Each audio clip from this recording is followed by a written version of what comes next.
Selamat pagi semua. Eh,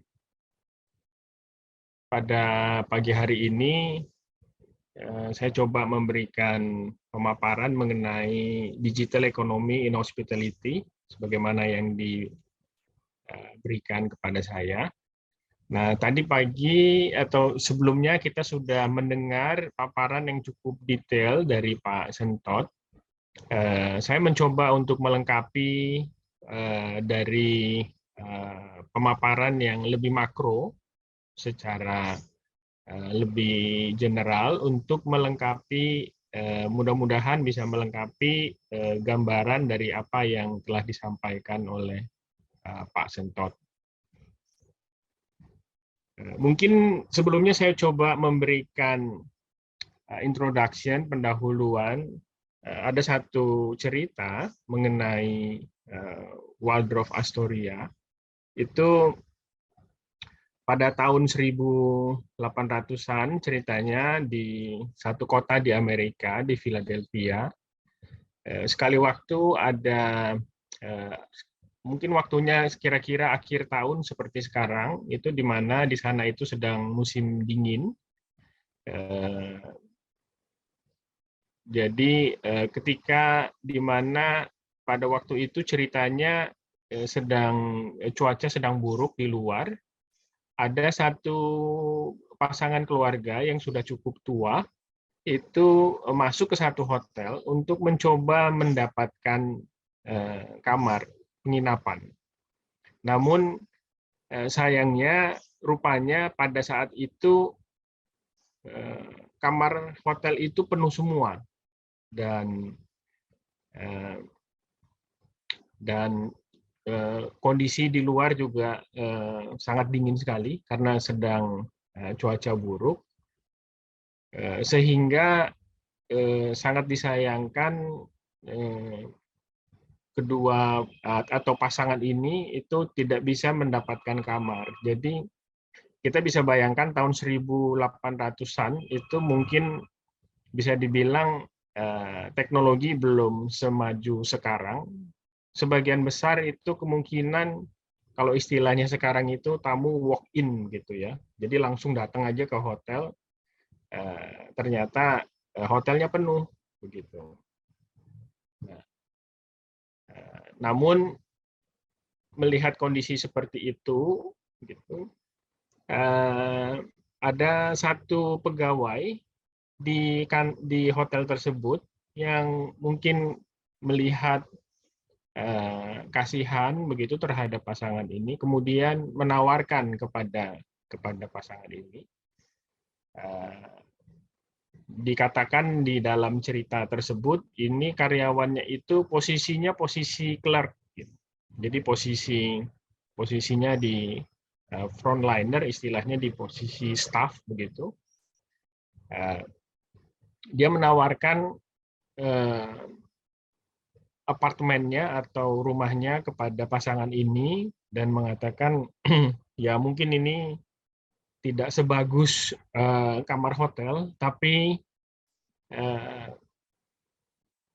Bapak dan Ibu bisa melewati cuaca yang sekarang sedang buruk di luar, mudah-mudahan bisa beristirahat dengan nyaman. Nah, singkat cerita, pasangan ini kemudian bisa melewati kondisi cuaca buruk malam itu dengan nyaman, bisa beristirahat dengan nyaman. Dan kemudian beberapa lama kemudian ceritanya orang tua pasangan ini kemudian datang lagi ke hotel tersebut menemui petugas clerk yang bertugas saat itu dan mengatakan, saya sedang membangun satu hotel di kota lain dan saya minta untuk Anda menjadi general manager di hotel tersebut. Nah, jadi cerita ini melegenda dan dikatakan bahwa dialah yang menjadi general manager pertama dari Waldorf Astoria, yang sekarang kemudian grup hotel yang mendunia. Di Indonesia sendiri rencananya akan ada Waldorf Astoria pertama itu di daerah Sudirman, di daerah yang sangat prestisius. Dari gambar ini yang ingin saya katakan bahwa hal ini terjadi tahun 1800-an. Sekarang 2021 itu sekitar 150 tahun kemudian. Kondisi sudah jauh berbeda. Sekarang dengan kemajuan teknologi yang ada dan persaingan yang ada, kita bisa bayangkan kalau hal cerita tadi itu terjadi pada hari-hari ini, mungkin ceritanya akan beda seperti tadi yang dijelaskan oleh Pak Sentot, bagaimana operasional saat ini itu jauh lebih kompleks, sehingga untuk posisi general manager itu diperlukan pengetahuan yang cukup lengkap gitu. Jadi mungkin kalau misalnya posisi clerical itu tiba-tiba kita jadikan jadi posisi general manager, ya yang menjadi pertanyaan apakah Waldorf Astoria bisa berkembang sedemikian pesat, ya itu sebagai ilustrasi gambaran, sebagai pembuka.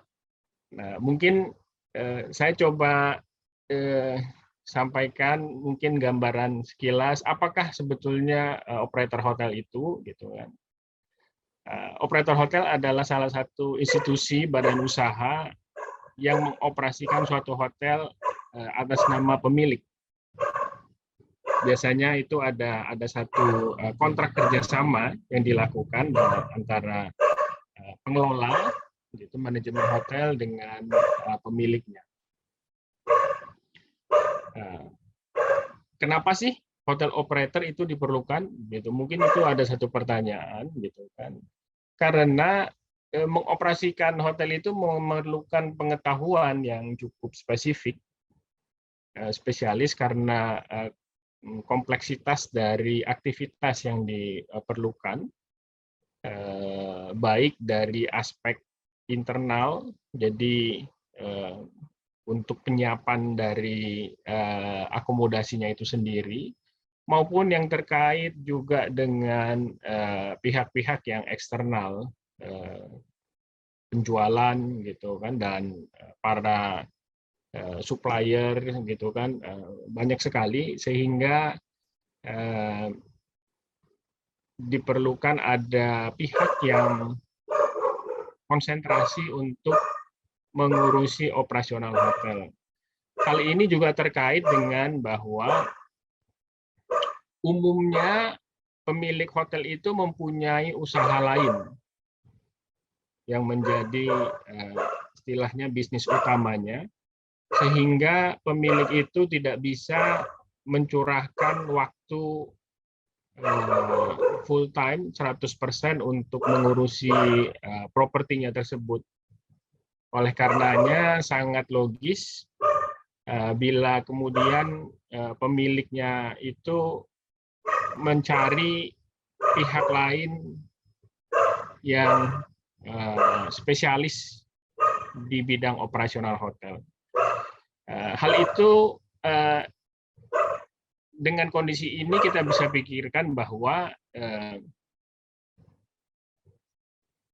menjadi pengelola hotel, manajemen hotel itu akan selalu diperlukan sepanjang masa. Mulai dari tadi yang cerita Waldorf Astoria itu sudah 150 tahun yang lalu, dan ini juga bahkan sekarang dan ke depan sampai kapanpun bisa dibilang jasa untuk pengelolaan hotel atau manajemen hotel akan selalu diperlukan.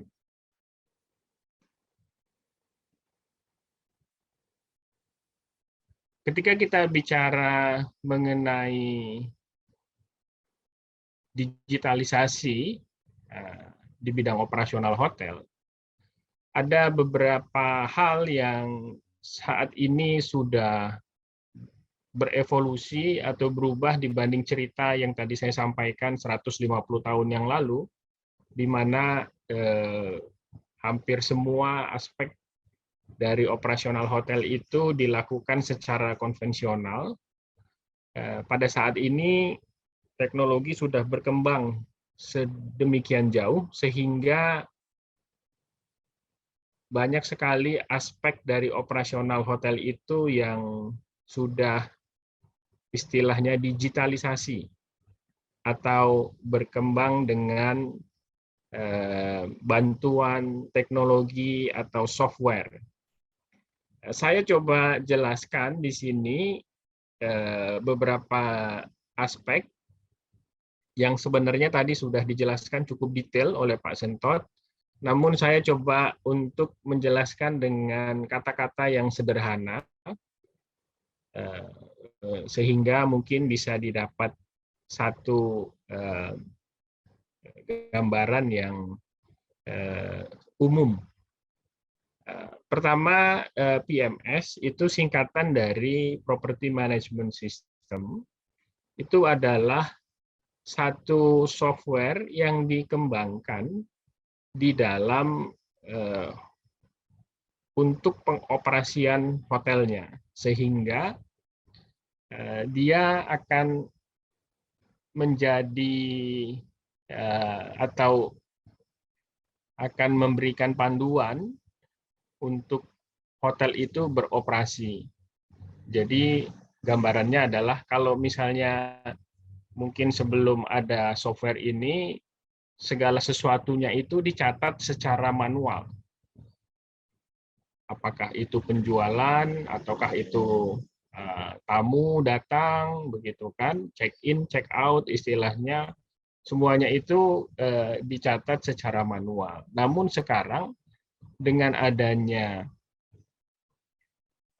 property management system, itu sudah ada software yang dikembangkan sehingga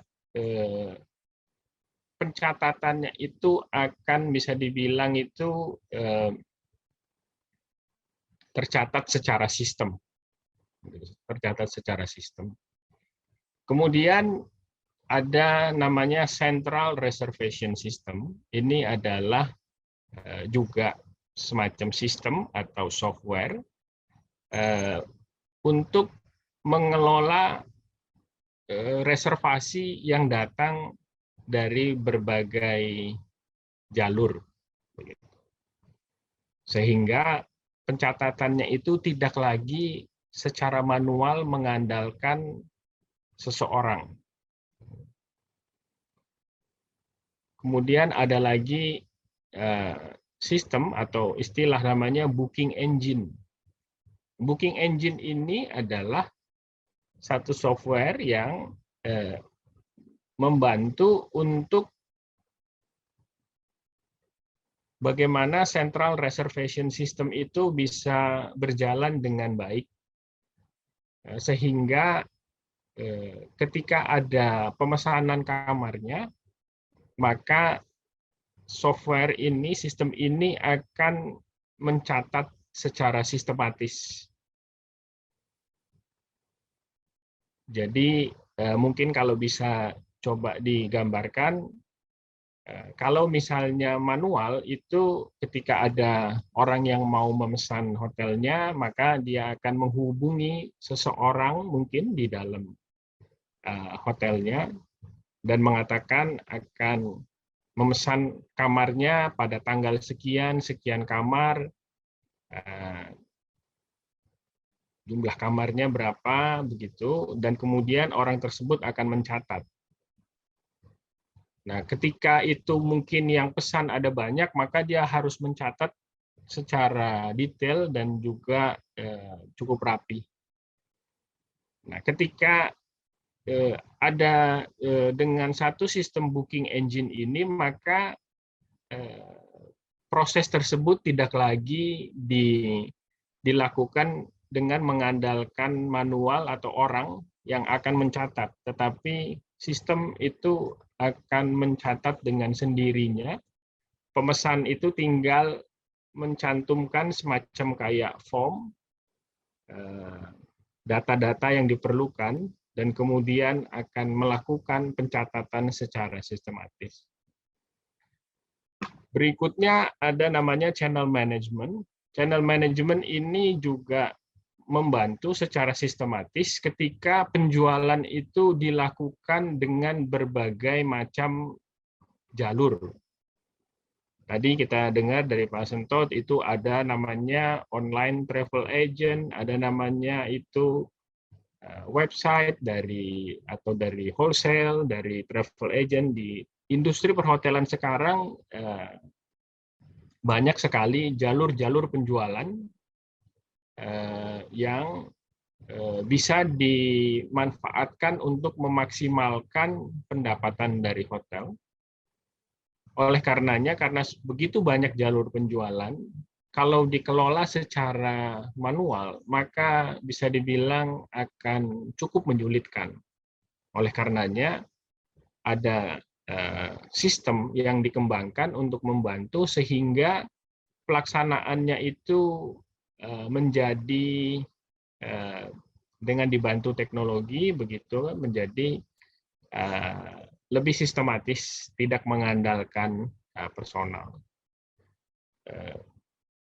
Multi property reservation system, nah ini kalau misalnya bicara dalam satu grup, maka akan banyak sekali kita akan mengelola lebih dari satu properti. Call center sekarang juga kalau misalnya dahulu masa konvensional call center itu mengandalkan personal orang yang akan mengangkat telepon kan gitu kan dan melayani customer. Saat ini teknologi sudah berkembang sedemikian jauh sehingga call center itu juga bisa dihandle by system. Bahkan saat ini ada istilahnya chatbot atau robot yang akan melayani secara langsung. Mobile booking engine atau apps gitu, bagaimana segala sesuatunya itu bisa ditangani melalui handphone. Ada aplikasi-aplikasi yang dikembangkan di dalam handphone sehingga proses reservasi itu menjadi begitu mudah. Dan kemudian satu payment gateway. Payment gateway ini satu sistem yang sekarang sudah dikembangkan sehingga ini berhubungan dengan pembayaran. Sehingga pembayarannya itu juga bisa langsung dilakukan dengan mudah. Langsung transaksi itu bisa langsung dilakukan dengan bantuan satu sistem yang bernama payment gateway. Nah, ini gambaran secara umum digitalisasi di bidang operasional yang saat ini sudah berjalan diaplikasikan di dalam operasional hotel. Secara skema digital operasional itu bisa digambarkan seperti ini secara umum. Kita lihat bagaimana dari sisi hotelnya itu akan ada di sebelah kiri ini kelihatan ada namanya property management system yang berada di hotelnya. Tadi yang operasional hotel itu akan mengandalkan property management system. Disinilah kemudian rates atau harga-harga, inventory, semuanya itu di-input di dalam property management system. Dan kemudian PMS ini akan berinteraksi dengan sistem-sistem tadi gitu yang disebutkan itu terkoneksi dengan hotel website, call center atau GDS, di mana sehingga apakah tamu-tamu atau travel agent di pihak kanan, maka dia akan bisa terhubung dengan sistem itu tadi menjadi satu network seperti itu. Nah, ini sekedar gambaran bahwa sistem-sistem yang ada tadi disebutkan sebelumnya ini secara operasional maka mereka akan saling terkoneksi satu dengan yang lainnya dalam menjalankan operasional hotel yang dilakukan secara digital. Kemudian ada satu service lagi yang saat ini juga dilakukan secara digital, yaitu loyalty system. Jadi bagaimana supaya customer dari hotel itu bisa terbangun secara berkesinambungan atau istilahnya loyal, maka tamu-tamu itu setiap kali pertama dia itu yang sebagai repeat customer, katakanlah begitu, itu di-recognize atau dicatat sehingga bisa diberikan keistimewaan atau privilege kepada tamu yang dalam kategori customer loyal. Sistem akan mencatat secara otomatis sehingga tamu itu merasa diperlakukan secara spesial karena dia itu di-recognize, diidentifikasi by system, dan kemudian diberi penghargaan, apakah reward point begitu, ataukah dia itu mungkin special treatment, kamarnya itu di-upgrade.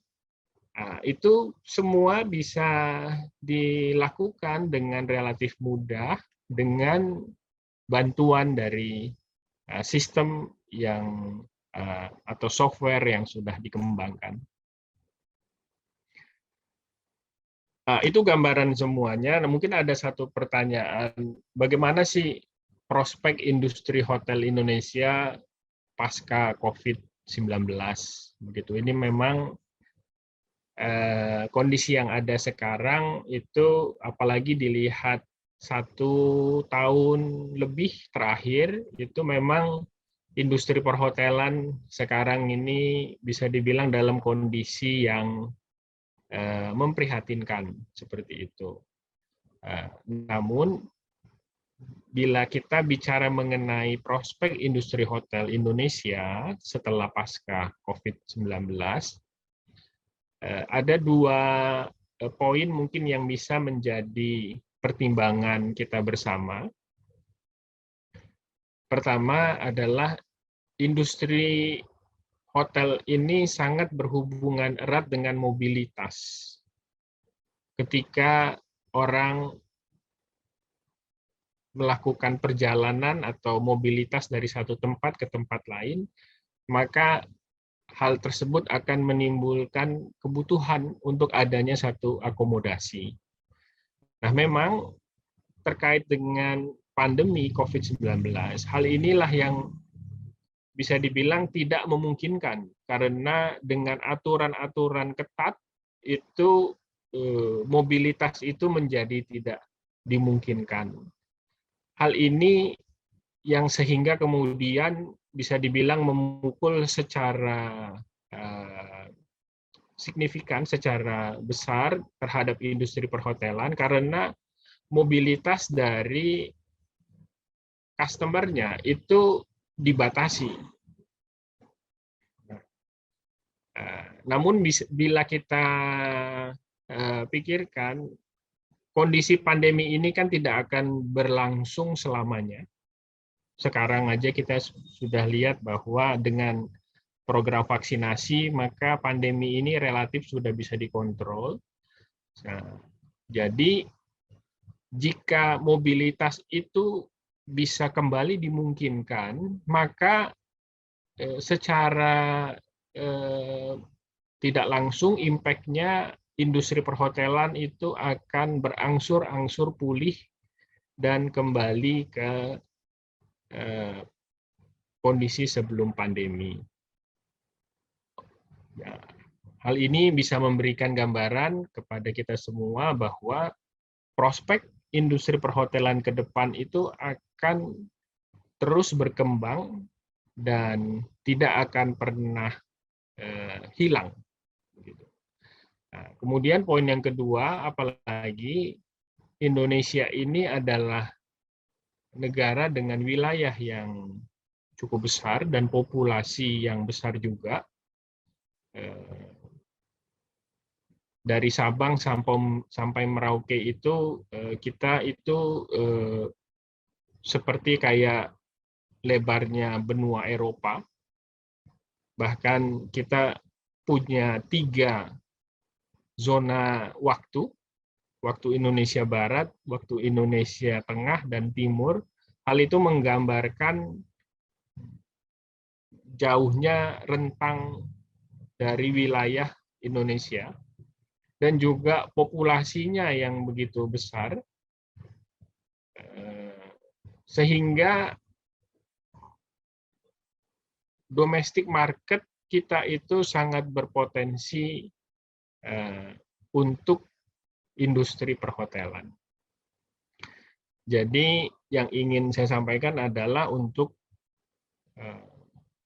teman-teman mungkin yang saat ini berada dalam masa pembelajaran mahasiswa, industri perhotelan ini menjadi satu area yang sangat prospektif untuk menjadi lahan pekerjaan. Dan juga dari apa yang disampaikan tadi mengenai digitalisasi di bidang operasional perhotelan, hal ini juga membuka kesempatan yang lebih luas, bukan hanya dari siswa atau jurusan yang dari bidang hospitality, namun juga dari bidang-bidang lainnya seperti teknis gitu, atau mungkin yang berhubungan dengan sistem, untuk juga bisa berkarir di dunia industri perhotelan.